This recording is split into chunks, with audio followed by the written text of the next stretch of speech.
and welcome back to the channel Swara Madhyama. ನಾನು ನಿಮ್ಮ ಪ್ರೀತಿಯ ಶ್ರದ್ಧಿ ವೆಂಕಟೇಶ್. ಆ್ಯಕ್ಚುಲಿ ಆಚೆ ಹೊರಟಿದ್ವಿ. ಆಚೆ ಎಲ್ಲಿಗೆ ಅಂತಂದರೆ ಗಾಂಧಿ ಬಜಾರ್ ಹತ್ರ ಇರೋ NR ಕಾಲೋನಿಗೆ ಹೋಗ್ತಾ ಇದ್ವಿ. ಏನಕ್ಕೆ ಅಂತಂದರೆ ಅಲ್ಲಿ ಒಂದು ನಾಟಕ ನಡೀತಾ ಇತ್ತು. ನಮಗೆ ಅದು ಕೂಡ ಕೆಲವು ಸಲ ಇಂಟ್ರೆಸ್ಟ್ ಇರುತ್ತೆ ನೋಡೋಕ್ಕೆ. ಯಾವಾಗಲೂ ಮೂವೀಸೇ ನೋಡೋ ಬದಲು ಏನೋ ಒಂದು ಚೇಂಜ್ ಇರ್ತೈತೆ. ಸಾಕಷ್ಟು ಬೇರೆ ಬೇರೆ ಕಡೆ ನಡೆಯುವಂಥ ನಾಟಕಗಳು ಇದಕ್ಕೆಲ್ಲ ನಾವು ಹೋಗಿರ್ತೀವಿ. ಆ್ಯಂಡ್ ಕೆಲವು ಕಾಮಿಡಿ ಶೋಸ್ ಆಗಿರ್ಬೋದು, ಸ್ಟ್ಯಾಂಡಿಂಗ್ ಕಾಮಿಡಿ ಶೋಸ್ ಆಗಿರ್ಬೋದು, ಇದೆಲ್ಲ ಥರ ಡಿಫ್ರೆಂಟ್ ಆಗಿ ಇರುತ್ತೆ ಅಂತ ಅಂದ್ಕೊಂಡು ಇವತ್ತು ಕೂಡ ಹೋಗ್ತಾ ಇದ್ವಿ. ಆ್ಯಂಡ್ ಟಿಕೆಟ್ಸ್ ಆಗಲೇ ಬುಕ್ ಆಗಿತ್ತು. ಬುಕ್ ಮೈ ಶೋನಲ್ಲಿ ನೋಡಿದ್ರೆ ನಿಮಗೆ ಸಾಕಷ್ಟು ಈ ಥರದ್ದೆಲ್ಲ ಇನ್ಫಾರ್ಮೇಷನ್ಗಳು ಸಿಗುತ್ತೆ. ಸೊ ಹಾಗಾಗಿ ಹೊರಟಿದ್ವಿ. ಟೈಮ್ ಇನ್ನು ಈಗ 5:15 ಅಷ್ಟೇ. ಶೋ ಸ್ಟಾರ್ಟ್ ಆಗೋದು 7:15ಗೆ. ಸೊ ಎಸ್ ಹೋಗ್ತಾ ಇದೆ. ಅವಕ್ಕಿಂತ ಮುಂಚೆ ವಿಡಿಯೋ ಸ್ಟಾರ್ಟ್ ಮಾಡಿ ನಿಮ್ಗಳಿಗೂ ಎಷ್ಟು ಜನ ಈ ಥರದಕ್ಕೆಲ್ಲ ಹೋಗ್ತೀರಾ ಅಂತ ನನಗೂ ನಾವು ಕಾಮೆಂಟ್ ಮಾಡಿ ತಿಳಿಸೋದನ್ನ ಮಿಸ್ ಮಾಡಿಬಿಡಿ. ಆ್ಯಂಡ್ ಅಂದರೆ ಯಾರ್ಯಾರಿಗೆ ಈ ಥರದ್ದು ಕೂಡ ಇಂಟ್ರೆಸ್ಟ್ ಇದೆ ಅಂತ ನನಗೂ ಕೂಡ ಹೇಳಿ. ನಮ್ಗೆ ಸಾಕಷ್ಟು ಖುಷಿ ಆಗುತ್ತೆ, ಯಾಕೆಂದ್ರೆ ನಂತರ ಸಾಕಷ್ಟು ಜನ ಇರ್ತಾರೆ ಅಂತ. ಆ್ಯಂಡ್ ಹೋಗೋಕ್ಕಿಂತ ಮುಂಚೆ ಆ್ಯಕ್ಚುಲಿ ನಾನು ಹಾಕೊಂಡಿದ್ದು ಶಾರ್ಟ್ ಟಾಪ್ ವಿತ್ ಸ್ಕರ್ಟ್ ಹಾಕೊಂಡಿದ್ದೆ. ತೋರಿಸ್ತೀನಿ ನಿಮಗೆ ಓವರ್ ಆಲ್ ಯಾವ ಥರ ಬರುತ್ತೆ ಅಂತ. ಆ್ಯಂಡ್ ಇದನ್ನ ರೀಸೆಂಟಾಗಿ ಆ್ಯಕ್ಚುಲಿ ಚಿತ್ರಕಲಾ ಪರಿಷತ್ಗೆ ಹೋದಾಗ ತೊಗೊಂಡು ಬಂದಿದೆ.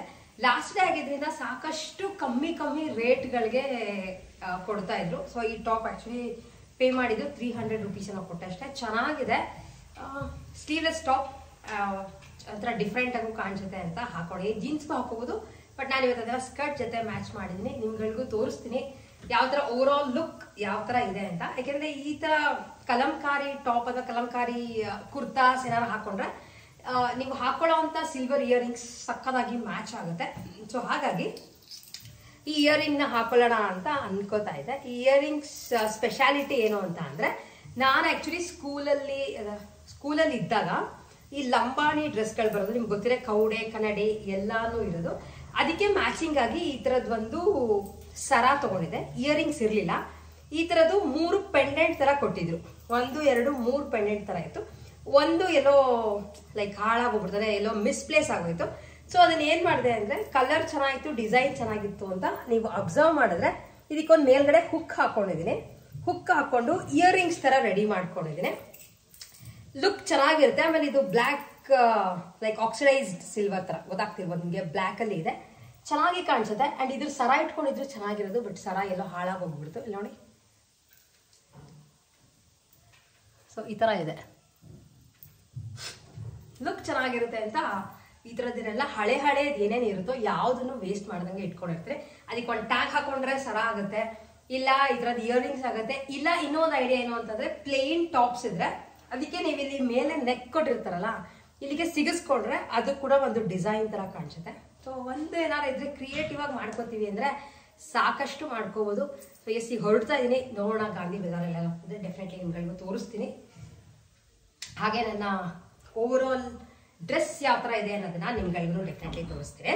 ಓವರ್ ಆಲ್ ಡ್ರೆಸ್ ಈ ತರ ಇದೆ. ಸ್ಕರ್ಟ್ ತುಂಬಾನೇ ಹಳೇದಿದು, ಅಂದ್ರೆ ಚೆನ್ನಾಗಿ ಬ್ಲ್ಯಾಕ್ ಇರೋದ್ರಿಂದ ಬ್ಲ್ಯಾಕ್ ಜೊತೆ ಈ ಥರ ಕಲಂಕಾರಿ ಸೂಟ್ ಆಗುತ್ತೆ ಅಂತ ಈ ಥರದ್ದು ಹಾಕೊಂಡಿದ್ದೀನಿ. ಫ್ಲೇರ್ಸ್ ತುಂಬ ಇಲ್ಲ, ಸ್ವಲ್ಪ ಇದೆ ಅಷ್ಟೇ. ಸೊ ಈ ಥರ ಇದೆ ಓವರ್ ಆಲ್ ಡ್ರೆಸ್.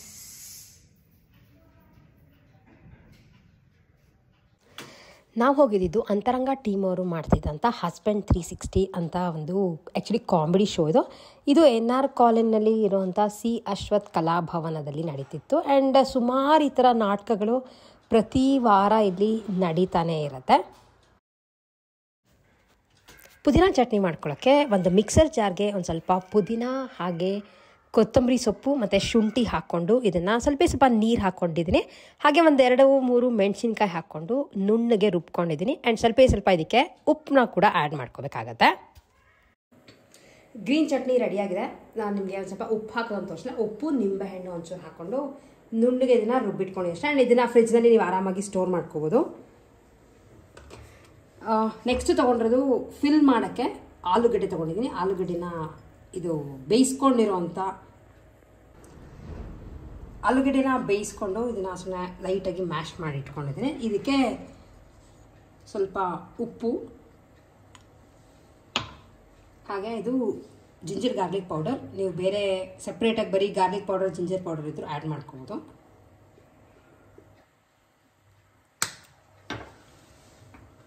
ಇದು ರಾಕ್ ಸಾಲ್ಟ್, ಅಂದರೆ ಪಿಂಕ್ ಸಾಲ್ಟ್ ಬರುತ್ತಲ್ಲ ಅದು. ಸ್ವಲ್ಪ ಒರಿಗ್ಯಾನೋ, ಇದು ಚಿಲ್ಲಿ ಫ್ಲೇಕ್ಸ್ ತುಂಬ ಹಾಕ್ತೀರಾ, ಸ್ವಲ್ಪ ಅಷ್ಟೇ. ಅದ್ರ ಜೊತೆ ಒಂದು ಸ್ವಲ್ಪ ರೆಡ್ ಚಿಲ್ಲಿ ಪೌಡರ್ ಇಷ್ಟು ಹಾಕ್ಕೊಂಡು ಇದಕ್ಕೆ ನಾನು ಆ್ಯಡ್ ಮಾಡ್ಕೋತಿರೋದು ಕ್ಯಾಪ್ಸಿಕಮ್. ನೀವು ಬೇರೆ ಏನಾದರೂ ಮನೇಲಿದ್ದರೂ ಆ್ಯಡ್ ಮಾಡ್ಕೋಬೋದು. ಹಾಗೆ ಸ್ವಲ್ಪ ಇದು ಸ್ವೀಟ್ ಕಾರ್ನ್ ಎಲ್ಲ ಹಾಕಿ ಇದನ್ನು ಒಂದು ಸಲ ಕ್ಲೀನಾಗಿ ಮಿಕ್ಸ್ ಮಾಡಿ ಇಟ್ಕೊತಾ ಇದ್ದೀನಿ. Filling ready. ನಾರ್ಮಲ್ ಬ್ರೆಡ್ ತೊಗೊಂಡಿದ್ದೀನಿ, ಸ್ಯಾಂಡ್ವಿಚ್ ಬ್ರೆಡೆಲ್ಲ ಏನೂ ತೊಗೊಂಡಿಲ್ಲ. ಸೊ ಇದಕ್ಕೆ ಫಸ್ಟ್ ಒಂದು ಸ್ಲೈಸ್ಗೆ ನಾನು ಮಾಡ್ಕೊಂಡಿರೋಂಥ ಚಟ್ನಿ. ಇದಕ್ಕೆ ಬೇಕಿದ್ರೆ ಸಾಸ್ ಹಾಕೋಬೋದು, ಬಟ್ ನಾನು ಸಾಸ್ ಯೂಸ್ ಮಾಡಲ್ಲ, ಹಾಗಾಗಿ ಈ ಚಟ್ನಿ ಮಾಡ್ಕೊಂಡಿದ್ದೀನಿ. ನೆಕ್ಸ್ಟ್ ಯಾವಾಗಾದ್ರೂ ನೀವು ಟೊಮೆಟೊ ಸಾಸ್ ನಾನು ಮನೇಲಿ ಹೇಗೆ ಮಾಡೋದು ಅನ್ನೋದನ್ನು ಡೆಫಿನೆಟ್ಲಿ ತೋರಿಸ್ತೀನಿ. ಸೊ ಇದಕ್ಕೆ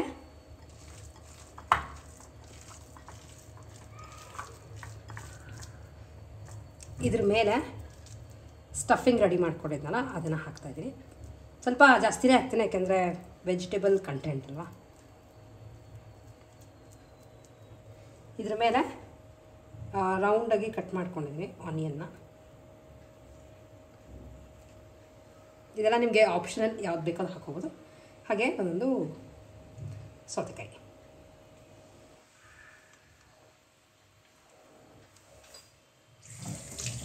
ಸೊ ನಾನು ಯೂಸ್ ಮಾಡ್ತಿರೋದು ಸ್ಯಾಂಡ್ವಿಚ್ ಮೇಕರಲ್ಲಿ ಮಾಡ್ತಾಯಿದ್ದೀನಿ. ಫಸ್ಟ್ ಒಂದು ಸ್ವಲ್ಪ ಬೆಣ್ಣೆ ಇದಕ್ಕೂ ಹಾಕ್ಕೊಂಡಿದ್ದೀನಿ ಕೆಳಗಡೆ ಮೆತ್ಕೊಳಕ್ಕೆ ಅಂತ.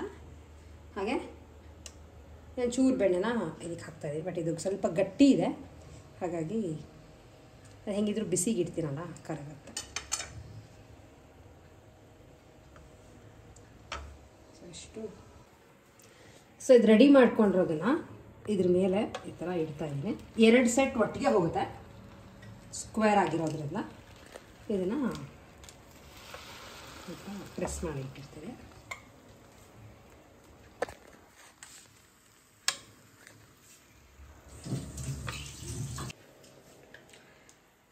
ಇದು ಆ್ಯಕ್ಚುಲಿ ಗ್ರಿಲ್ ಆಗೋಕ್ಕೆ ನಾನು ಈ ಸ್ಯಾಂಡ್ವಿಚ್ ಮೇಕರ್ನ ಇಟ್ಕೊಂಡಿರೋದು.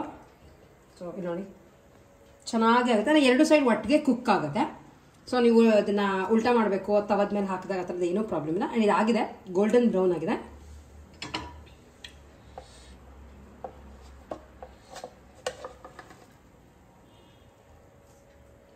ಬಿಸಿ ಬಿಸಿಯಾಗಿ ಜಾಸ್ತಿ ವೆಜಿಟೇಬಲ್ಸ್ ಎಲ್ಲ ಹಾಕಿ ಮಾಡಿರೋ ಅಂಥ ಆಲೂ ಕಾರ್ನ್ ಸ್ಯಾಂಡ್ವಿಚ್, ಬಿಸಿ ಬಿಸಿಯಾಗಿ ಇರೋವಂಥ ಆಲೂ ಕಾರ್ನ್ ಸ್ಯಾಂಡ್ವಿಚ್ ರೆಡಿಯಾಗಿದೆ. ಆಮೇಲೆ ಸ್ವಲ್ಪ ಇದೇನಕ್ಕೆ ಆಚೆ ಬಂದಿದೆ ಅಂತಂದರೆ ನಾನು ಸ್ಟಫಿಂಗ್ ಸ್ವಲ್ಪ ಜಾಸ್ತಿ ಹಾಕಿರ್ತೀನಿ. ನೀವು ಅಂಗಡಿಲಿ ನೋಡಿದ್ರೆ ಸ್ವಲ್ಪ ಹಾಕ್ತಾರಲ್ಲ, ನಾನು ಸ್ವಲ್ಪ ಜಾಸ್ತಿ ಹಾಕಿರ್ತೀನಿ. ಆ್ಯಂಡ್ ಮನೆಯಲ್ಲಿ ತಕ್ಷಣ ಬೇಕು ಅಂದರೆ ಬ್ರೆಡ್ ಒಂದು ನಿಮಗೆ ರೆಡಿ ಇದು ಎಲ್ಲ ವೆಜಿಟೇಬಲ್ಸ್ ಇದ್ದರೆ ಆರಾಮಾಗಿ ಆಗುತ್ತೆ. ಇದೇನು ಅಂತಂದರೆ ತವಾ ಮೇಲೆ ಮಾಡೋಕ್ಕೂ ಈ ಗ್ರಿಲ್ ಮಾಡೋಕ್ಕೂ ಸ್ವಲ್ಪ ವ್ಯತ್ಯಾಸ ಇರುತ್ತೆ. ಬೇಕಿದ್ರೆ ನೀವುಗಳು ಈ ಥರದೊಂದು ಪರ್ಚೇಸ್ ಮಾಡ್ಬೋದು. ಆ್ಯಂಡ್ ಇದು ಸುಮಾರಾಗಲೇ ತೊಗೊಂಡು 2 ವರ್ಷಕ್ಕೆ ಬರ್ತಿದೆ. ಪ್ರೆಸ್ಟೀಜ್ ಅವ್ರದ್ದು 1,500 1,300 ಅಥವಾ ಮ್ಯಾಕ್ಸಿಮಮ್ 2,000 ಕೊಟ್ಟಿರ್ಬೋದು. ತುಂಬ ಚೆನ್ನಾಗಿದೆ. ಮಕ್ಕಳಿಗೆ ಆಮೇಲೆ ಫ್ಯಾಮಿಲಿ ಮೆಂಬರ್ಸ್ಗೆ ಸಂಜೆ ಹೊತ್ತು ಬೇಕು ಅಂದರೆ ಆರಾಮಾಗಿ ಮಾಡ್ಕೊಂಡು ತಿನ್ಬೋದು. ಟ್ರೈ ಮಾಡಿ ನೋಡಿ ರೆಸಿಪೀಸ್ನ. ಆ್ಯಂಡ್ ವೆಜಿಟೇಬಲ್ಸ್ ನಿಮಗೆ ಇಷ್ಟಪಟ್ಟಿದ್ದು ನೀವು ಕ್ಯಾರೆಟು, ಬೀಟ್ರೂಟು, ಪನ್ನೀರ್ ನಿಮ್ಗೆ ಏನು ಇಷ್ಟ ಆಗುತ್ತೋ ಅದನ್ನು ಮಾಡ್ಕೋಬೋದು. ಬಟ್ ನಾನು ತೋರಿಸಿದ್ದು ಬರೀ ವೆಜಿಟೇರಿಯನ್ ಸ್ಯಾಂಡ್ವಿಚ್ ಮಾತ್ರನೇ.